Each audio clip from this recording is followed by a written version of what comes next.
sa anumang relihiyon o iglesia kaanib ang tao, ay may isinasagawa siyang pagsamba at paglilingkod sa Diyos na kanyang kinikilala. Kaya po ang iba, kapag ka po hinihikayat namin na umanib sa Iglesia ni Cristo, ay gayon na lamang ang kanilang pagtanggi at pagdadahilan upang makaiwas. Bakit pa raw sila aanib? Gayong kahit sila hindi kaanib sa Iglesia ni Cristo, ay nagsasagawa daw po sila ng kanilang mga pagsamba sa relisyon na kanilang kinaaniban. Ano ang kanilang paniniwala? Pare-pareho lamang daw na tinatanggap at pinahahalagahan ng Diyos ang lahat ng pagsamba na iniuukol ng tao sa Kanya. Ang hindi po nila alam, sa dinami-rami ng mga nagsasagawa ng mga pagsamba ngayon, ay meron lamang mga taong hinahanap ang Diyos na sa Kanya'y sumamba. Maaring sa iba, mabigat tanggapin ang katotohanan ito. Subalit, hindi po namin ito sariling isipan lamang o sariling kagustuhan, kundi nakabatay po ito sa itinuro ng ating Panginoong Hesukristo. At ito po ay maliwanag na mababasa natin sa Biblia. Ano po ang katunayan? Ayon sa ating Panginoong Hesukristo, sino ang hinahanap ng Diyos na sumamba sa Kanya? Pakinggan niyo po ang talata ng Biblia na aming babasahin sa inyo sa Juan, sa 4:23 hanggang 24. Datapwat dumarating ang oras, at ngayon nga, nasasambahin ng mga tunay na mananamba ang Ama sa Espiritu at katotohanan. Sapagkat hinahanap ng Ama ang mga gayon na maging mananamba sa Kanya. Ang Diyos ay Espiritu, at ang mga sa Kanya'y nagsisisamba ay kinakailangang magsisamba sa Espiritu at sa katotohanan. Sino po ang mga taong hinahanap ng Diyos na sumamba sa Kanya? Ang mga tunay na mananamba.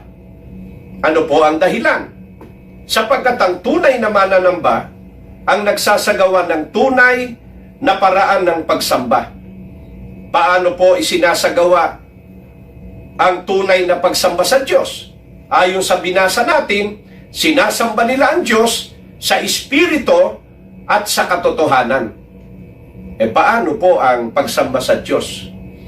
Sa Espiritu at sa katotohanan.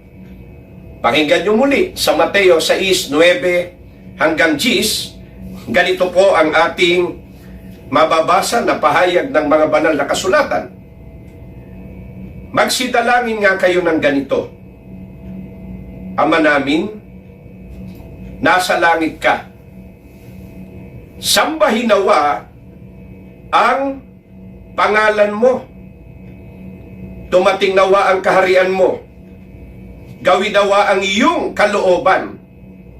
Kung paanong sa langit, gayon din naman sa lupa.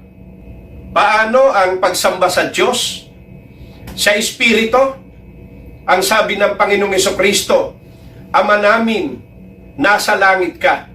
Sambahin nawa ang pangalan mo. Pansinin po ninyo, sasambahin ang Diyos sa pangalan, hindi po sa larawan.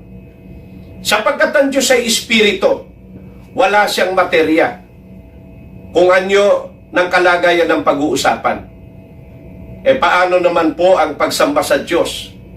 Sa katotohanan, nilinaw din ng Panginoong Hesukristo. Ang sabi po niya, gawin nawa ang iyong kalooban.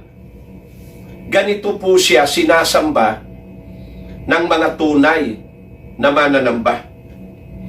Paano ang iba't ibang relisyon o iglesia at pangkati ng pananampalataya na nagsasagawa rin ng pagsamba at paglilingkod sa Diyos. Subalit hindi naman sinusunod ang kalooban ng Diyos. Ano po ang pasya ng Panginoong Hesukristo? Sa mga nagsasagawa rin ng pagsamba at paglilingkod, subalit hindi naman sinusunod ang kalooban ng Diyos.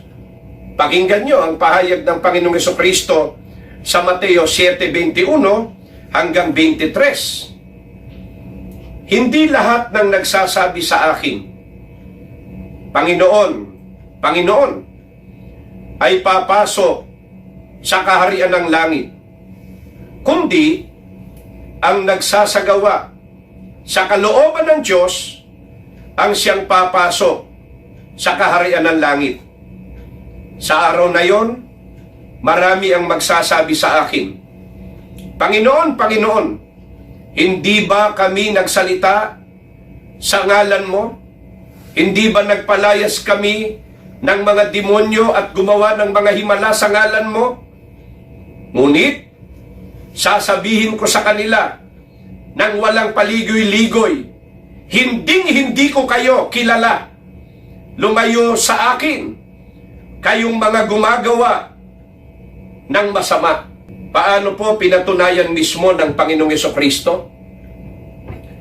Na hindi po lahat ng pagsamba at paglilingkod ay pinahahalagahan ng Diyos at ng Panginoong Hesukristo at ikapapasok sa kaharian ng langit. Ang sabi po niya sa binasa nating talata, hindi lahat ng nagsasabi sa akin, Panginoon, Panginoon, ay papasok sa kaharian ng langit. Wala bang ginawa ang mga taong ito? Kundi tumawag lang sa Panginoong Hesukristo? Meron. Nangaral po sila. Nagpalayas pa ng demonyo at gumawa ng mga himala sa pangalan ni Kristo. Subalit, dahil ba roon, kinikilala ang kanilang ginawang paglilingkod? Ang sabi po ng Panginoong Hesukristo, hindi ko kayo kilala. Lumayo kayo sa akin, kayong mga gumagawa ng masama. Bakit po hindi kinikilala ni Kristo ang kanilang mga paglilingkod? Sapagkat hindi naman nila ginawa ang kalooban ng Diyos. Sa makatwid po, kahit ano pa ang ipagmalaking katangian ng isang relisyon, kung hindi naman nila ginaganap ang kalooban ng ating Panginoon Diyos, ay hindi sila ang tunay na mananamba na hinahanap ng Diyos na sumamba sa Kanya. Kaya wala ring kabuluhan ang kanilang mga pagsamba at paglilingkod. Hindi rin po sila makapapasok sa kaharian ng Diyos. Sa katumbas nun, hindi sila maliligtas. Alin ang kalooban ng Diyos na dapat matupad ng tao para mapabilang siya sa tunay na mananamba? Pakinggan nyo dito po sa Efeso, sa 1:9 hanggang 10 at 7, ganito ang pahayag sa atin ng mga banal na kasulatan. Na ipinakilala niya sa atin ang hiwaga ng kanyang kalooban ayon sa kanyang minagaling na ipinasya niya sa kanya rin sa pagiging katiwala sa kaganapan ng mga panahon upang tipunin ang lahat ng mga bagay kay Kristo, ang mga bagay na nasa sangkalangitan at ang mga bagay na nasa ibabaw ng lupa. Nasa Kanya'y meron tayo ng ating katubusan sa pamamagitan ng Kanyang dugo na kapatawaran ng ating mga kasalanan ayon sa mga kayamanan ng Kanyang biyaya. Alin po ang kalooban ng Diyos na dapat matupad ng tao para mapabilang siya sa mga tunay na mananamba? Ang kalooban ng Diyos, malinaw po sa binasa, ang tipunin ang lahat ng tao kay Kristo. Ano po ang dahilan? Sapagkat na kay Kristo ang katubusan sa pamamagitan ng Kanyang dugo at kapatawaran ng kasalanan.